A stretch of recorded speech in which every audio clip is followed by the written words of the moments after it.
안녕하세요. 저희는 리서치 앤 케어 킷을 맡은 너구리와 레오입니다. 저희의 유즈 케이스는 공황장애 환자의 셀프 케어 및 의사에게 정보를 전달하는데 도움이 되는 서비스를 만들어 보자입니다. 리서치 킷과 케어 킷에 대해서 간단하게 저희가 설명을 해드리겠습니다. 리서치 킷은 메디컬 리서치 목적으로 제작된 kit이고요. 주요 기능은 설문조사, 동의서, 피트니스, 터치게임 등의 기능들이 있습니다. 그런 기능을 수행하기 위한 데이터 쌓는 방식이나 아니면 그 기능들을 하나하나 단위로 좀 모듈화 되어 있는 게 들어있고요. 그리고 케어 킷 같은 경우에는 증상 기록이나 투약 기록 관리, 시약화 차트 등의 환자의 건강 관리를 할 수 있는 보조 도구들이 들어있는 kit이라고 볼 수 있습니다. 이 키트를 쓸 때 가장 집중했던 부분은 첫 번째로 킷 내부에 어떤 기능이 지원이 되는지 파악하는 게 먼저였습니다. 리서치 킷과 케어 킷은 UI 구현이나 데이터 저장 같은 여러 그 목적에 맞는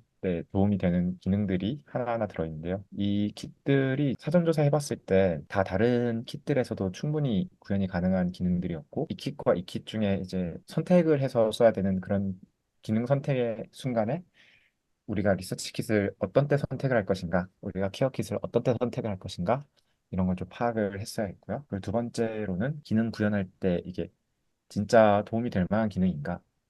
아무래도 의료나 아니면 헬스케어 분야의 목적으로 만든 킷이라서 그런 쓰임새에 맞는 주제 선정을 해보는 게 저희가 이 킷을 이해하는 데 좀 도움이 되겠다라고 판단을 했고요. 마지막으로는 이 기능들이 실제로 구현을 해보자. 일단 이 킷들은 예전에 만들어졌던 kit이어서 다 UI 킷 기반으로 되어 있고, 그리고 생각보다 되게 사용 범위가 협소해서 예시 코드 같은 것도 좀 찾아보기 어려워서 진입 장벽이 되게 높았어요. 그래서 저희가 이걸 실제로 구현해보는 거에도 되게 초점을 맞춰서 이 킷들을 보고 공부를 했습니다. 네, 프로토타입으로 저희가 이렇게 이제 작성을 해봤는데요.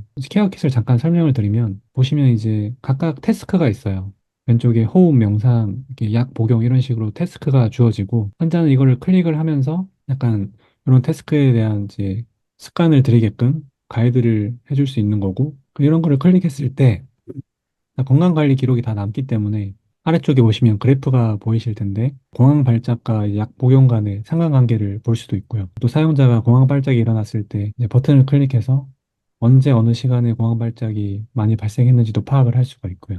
예, 이런 식으로 케어킷은 환자가 이제 자신을 이제 케어할 수 있도록 도와주기도 하고 그다음 이런 데이터를 보면서 환자 본인 스스로도 자기 몸에 대한 인사이트를 얻을 수 있고 의사분들도 이 환자의 현재 상태를 좀 더 쉽게 파악을 할 수가 있습니다. 그리고 리서치 킷 같은 경우에는 제일 오른쪽에 있는 설문 작성이 주요한 기능이고요. 설문 작성을 하면 서밋 버튼을 누르면 내용이 데이터가 다 기기에 저장이 되고 그 뒤에 오른쪽에서 두 번째 보이는 뷰에 보시면 아래에 있는 차트에서 그대로 반영되도록 뷰를 구성했습니다. 그리고 다음 코드 핵심 기능에 대해서 살짝 보면 첫 번째로 리서치 킷 부분에서는 설문 결과를 저장하는 객체를 쌓는 게 주요했어요. 그래서 리서치 킷의 2번에 보면 ORK 불리언 퀘스천 리절트라는 것이 퀘스천 이름과 그다음에 인덱스를 통해서 당신이 힘든가요? Yes, No에 대한 설문을 하나하나 값을 저장할 수 있는 객체였고요.